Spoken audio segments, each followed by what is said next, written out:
सबसे पहले तो मैं इस शिक्षा संवाद के आयोजक और इंस्टीट्यूट के डायरेक्टर आले जनाब परवेज हसन दानिश साहब का शुक्रिया अदा करता हूँ कि आपने अपने गांव के अंदर शिक्षा संवाद रखा और छात्रों से, नौजवानों से, अभिभावकों से, टीचर्स से संवाद करने में एक मौका दिया। इसके लिए परवेज हसन दानिश साहब का बहुत बहुत शुक्रिया। स्टेज पर तशरीफ फरमा पूर्व मुखिया जनाब अब्दुल खालिक साहब, पूर्व मुखिया जनाब अफरोज साहब, सादत हसन पिंटू भाई, जिला परिषद ताजुद्दीन साहब और इस प्रोग्राम के रूह रवा क्रिप्स ग्रुप ऑफ हॉस्पिटल के डायरेक्टर जनाब मरहूम न्याजी साहब और आप ही की सरजमी से उठकर जिला और प्रदेश के अंदर अपनी पहचान बना रहे मधुबनी जिला युवा कांग्रेस के अध्यक्ष और परसौनी पंचायत के मुखिया प्रतिनिधि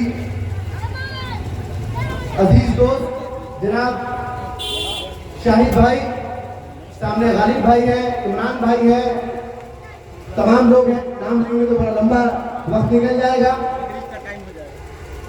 बहुत वक्त की किल्लत है और इसमें आप लोगों से संवाद करना। जब परवेज हसन दानिश साहब ने मुझे कहा कि एजुकेशन की कुछ बात करनी है तो मैंने कहा बात मत कीजिए, संवाद कीजिए। तो मैंने उनको कहा कि इस प्रोग्राम का नाम रखिए शिक्षा संवाद, क्योंकि शिक्षा के क्षेत्र में संवाद खत्म हो गया है, संवादहीनता हो गई है, कम्युनिकेशन गैप हो गया है, हम समझ नहीं पा रहे हैं। इसीलिए आज जरूरत है समाज में संवाद करने की, बातचीत करने की।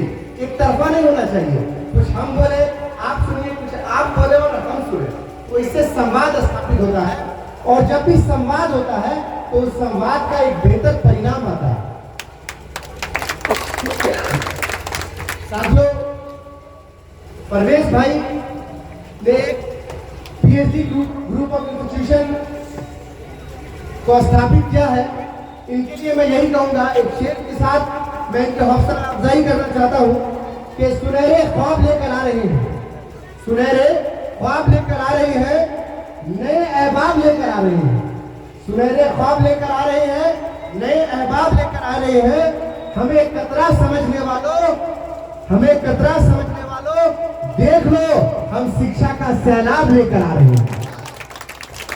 तो जो शिक्षा की क्रांति करने की आपके अंदर जो सोच है, मैं उस सोच को सलाम करता हूं। और सबसे पहले आपने अपने गांव को चुना, अपनी सरजमी को चुना, इसके लिए भी जो है आपको सलाम पेश करता हूं। साथियों, आपके पास एक पर्चा पहुंचा होगा, ये पर्चा सब लोगों के पास पहुंचा होगा। इस पर्चे में कुछ बातें लिखी हुई है और वो बातें ये लिखी हुई है कि आप किस कोर्स को कब कर सकते हैं, 10वीं के बाद कौन से कोर्स कर सकते हैं और 12वीं के बाद कौन से कोर्स कर सकते हैं। मैं ये शिक्षा संवाद अपने मिथिलांचल में पिछले 3 साल से ज्यादा से चला रहा हूं। अलग अलग इलाकों में, दरभंगा, मधुबनी, झंझारपुर के अलग अलग इलाकों में जाकर मैं स्टूडेंट से, उनके गार्जियन से, पेरेंट्स से और टीचर से बात करता हूँ। क्योंकि हमारे गांव समाज में क्या है कि लोगों को मालूम नहीं है, बच्चों को, कि उनको आगे क्या करना है। उनसे पूछिए, अभी 3 दिन पहले भी मैं क्योटी विधानसभा के अंदर एक प्रोग्राम में था, वहां मेरे बच्चों से पूछा, इंटरेक्शन हुआ मेरा कि आप क्या करना चाहते हैं। कोई 8th क्लास में, कोई 10th में, कोई 11th में, कोई 12th में, कोई ग्रेजुएशन कर रहा है। आपकी जिंदगी का मकसद क्या है, उनको मालूम नहीं है। जो 11th 12th क्लास में वो बोला पहले 12वीं ना पास कर जाए तब ना सोचेंगे। जो 10th क्लास में वो बोला पहले 10वीं ना पास कर जाए तब ना सोचेंगे। जो ग्रेजुएशन फर्स्ट सेकंड में वो बोला पहले ग्रेजुएट हो जाए तब ना सोचेंगे। नहीं साथियों, यहाँ पर नौजवान साथी मौजूद है, यहाँ पर टीचर्स मौजूद है, कोचिंग के डायरेक्टर्स मौजूद है, यहाँ पर तमाम गार्जियन और समाज के वो लोग मौजूद हैं जो समाज को सही दिशा दे सकते हैं और जो बच्चों को सही दिशा दे सकते हैं। मैं आपको बताना चाहता हूँ कि आप अपने बच्चों को ख्वाब देखना सिखाइए। आप अपने बच्चों को बताइए कि तुम पढ़ लिख कर क्या कर सकते हो, तुम पढ़ लिख कर क्या बन सकते हो, उसको बताइए।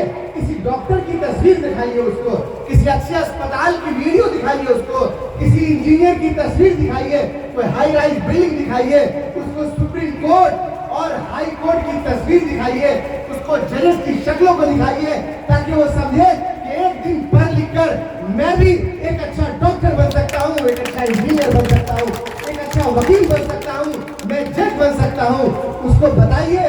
जब कभी इलाके के अंदर जब कभी एसडीएम का दौरा हो, जब कभी डीएम का दौरा हो, जब कभी सीओ का दौरा हो, जब कभी कोई थाना प्रभारी इलाके के अंदर आए, तो उसको बताइए कि देखिए इनका रसूख क्यों है, ये आज इनके पीछे इतने लोग क्यों जा रहे हैं, आज जनता इनके पास क्यों पहुंच रही है अपनी समस्याओं के निवारण के लिए, उनसे पूछिए। और जब वो जवाब नहीं दे तो उनको बताइए कि इन्होंने सही शिक्षा ग्रहण की है, इन्होंने बीपीएससी क्वालिफाई किया है, इन्होंने यूपीएससी क्वालिफाई किया है, इन्होंने एसएससी क्वालिफाई किया है, जिसकी वजह से वो जनता की परेशानियों को, आम जनमानस की परेशानियों का निवारण करने के लिए हमारे और आपके बीच आए। उनको बताइए, बताना पड़ेगा आपको। जब तक आप उनको बताएंगे नहीं, जब तक आप उनको ख्वाब नहीं दिखाएंगे, जब तक आप उनको सुनहरा फ्यूचर नहीं दिखाएंगे, सुनहरे ख्वाब नहीं दिखाएंगे, यकीन मानिए उनके अंदर पॉजिटिव थिंकिंग नहीं आ सकती। आपको बताना पड़ेगा। और मैं यहाँ पे आपके सामने कोट करता हूँ अब्दुल कलाम आजाद साहब को, एपीजे अब्दुल कलाम साहब को मैं कोट कर रहा हूँ। उन्होंने क्या कहा? उन्होंने ये कहा कि जो सपने बंद आंखों से देखे जाते हैं, सोते हुए देखे जाते हैं, वो असल सपने नहीं है दोस्तों। जो सपने खुली आंखों से देखे जाते हैं वही असल सपने हैं आपके, और उसके लिए अपनी मेहनत कीजिए। आज सब लोग कलाम साहब को याद कर रहे हैं, वो तो इस दुनिया में नहीं है ना, वो इस दुनिया से जा चुके, लेकिन आज उनका नाम पूरे भारतवर्ष नहीं पूरे विश्व में जिंदा है। और आज हम अपने आप को कहते हैं कि हमारा भारत देश जो है वो परमाणु शक्ति का देश है, हमारे पास भी एटम बम है।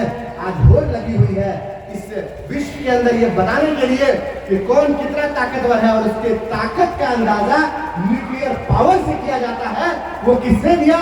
जिसने खुली आंखों से सपनों को देखा, उसने न्यूक्लियर पावर दिया इस देश को। साथियों, तो खुले आंखों से सपने देखना सिखाए बच्चों को। और हमने बताए कि आप अगर डॉक्टर बनते हैं तो आपको तो पैसा मिलेगा ही मिलेगा, पैसे की कोई कमी नहीं है। इसके साथ साथ आप अपने समाज में जो लोग बीमार हैं, जो लोग परेशान हैं, जो बड़े अस्पतालों में नहीं जा सकते, आप उनकी खिदमत कर सकते हैं, उनको दो दवा बता सकते हैं, उनका ट्रीटमेंट कर सकते हैं। आप उनको बताइए कि अगर आप पढ़ लिख कर इंजीनियर बनते हैं तो आप अच्छे मकान बना सकते हैं, अच्छी सड़कों को बना सकते हैं, अच्छे पुल बना सकते हैं, हाई राइज बिल्डिंग बना सकते हैं। कभी उनको लेके जाइए किसी बड़ी बिल्डिंग में, जाने में पैसा नहीं लगता। दरभंगा तक जाने में आप लोग जाते होंगे, हफ्ते में 2-3 बार। बच्चों को लेके जाइए किसी मॉल के अंदर, इसलिए मत लेके जाइए कि सिर्फ खरीदारी करानी है। उसको ये भी बताइए कि बेटा ये जो बना हुआ है ना, इसको भी किसी आर्किटेक्चर ने बनाया है, किसी इंजीनियर ने बनाया है, ताकि उसके अंदर एक शौक पैदा हो, उसके अंदर एक शौक पैदा हो कि हम भी आर्किटेक्ट बनके इससे बेहतर कुछ बना सकते हैं।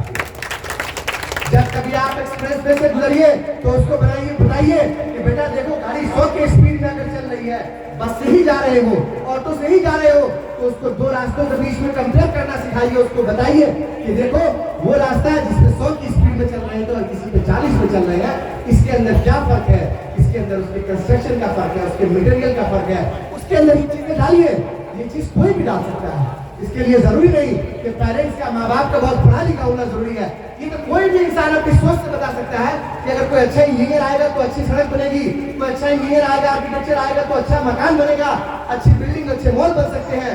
उनको बताइए कि अगर किसी के ऊपर अत्याचार हो रहा है और उसको इंसाफ चाहिए, तो इंसाफ के लिए उसको कोर्ट के दरवाजे खटखटाने पड़ेंगे। कोर्ट के दरवाजे खटखटाने के लिए उसको किसी न किसी वकील का सहारा लेना पड़ेगा। उसको बताइए कि वकील बनो, उसको बताइए कि जब तुम वकील बनोगे तो तुम अपनी भी हिफाजत करोगे, अपने घर वालों की हिफाजत करोगे, अपने समाज की हिफाजत करोगे। जब तुम वकील बनोगे तो तुम लोगों के हक की लड़ाई को मजबूती के साथ लड़ोगे जाके कोर्ट के अंदर। ये उनको बताना पड़ेगा, उनको ये बताना पड़ेगा कि जब आप लॉ करोगे तो लॉ के बाद लॉ कमीशन का एग्जाम दे सकते हैं, जुडिशरी का एग्जाम दे सकते हैं और आप जज बन सकते हैं। और जज आप जब बन जाते हैं तो आप किसी भी गरीब के ऊपर हो रहा जुल्म उसको आप रोक सकते हैं, किसी भी जालिम को बढ़ावा नहीं दिया जाए उसके लिए आप काम कर सकते हैं। ये तो समाज का काम है साथियों। उसी काम को लेकर परवेज हसन दानिश आप लोगों के बीच आए हैं। आप लोगों से कह रहे हैं कि अपने बच्चों को पढ़ाओ, अगर तुम्हारे पास पैसे नहीं है तो अपनी खाने को कम कर दो। एक रोटी खाते हो तो आधी रोटी खाओ, 3 टाइम खाते हो, जरूरी नहीं कि 3 टाइम खाना जरूरी है, 3 टाइम खाना जरूरी नहीं है। मेरी खुद की एक कोशिश रहती है कि अगर मैं किसी दिन फुर्सत में अगर अपने घर पे रहूं तो सिर्फ 1 वक्त का खाना खाऊं। मेरी खुद की एक कोशिश रहती है, अगर आप 1 वक्त का खाना खाएंगे तो आपका पेट हल्का रहेगा और दिमाग चलता रहेगा, और अगर 3 वक्त का खाना खाएंगे तो पेट भी भारी रहेगा, पूरा जिस्म सुस्त रहेगा और दिमाग उससे ज्यादा सुस्त हो जाएगा। तो आप ये मत सोचिए कि हम भूखे मर जाएंगे 1 वक्त का खाना खा के, नहीं। जब तक आपकी जिंदगी ऊपर वाले ने, अल्लाह ईश्वर परमेश्वर ने आपकी जिंदगी लिखी है, तब तक आप जिंदा रहेंगे, 1 वक्त का खाना खा के जिंदा रहेंगे। लोगों ने पूरे देश के अंदर और विश्व के अंदर क्रांति कैसे की है? 1 वक्त का खाना खाकर, फटे हुए कपड़े पहनकर, 1 वक्त का खाना खाकर। आप गांधी जी को याद कीजिए, क्या गांधी जी सूट बूट पहन के चला करते थे? क्या गांधी जी सूट पहनते थे? क्या कोई बूट पहनते थे? महंगे कपड़े पहनते थे? नहीं ना। लेकिन उनके अंदर एक संकल्प था और उस संकल्प से उन्होंने इस देश को आजाद कराया साथियों। तो ये सोच लीजिए कि हम आधी रोटी खाएंगे लेकिन अपने बच्चे को पढ़ाएंगे, ये सोच अपने अंदर पैदा कीजिए।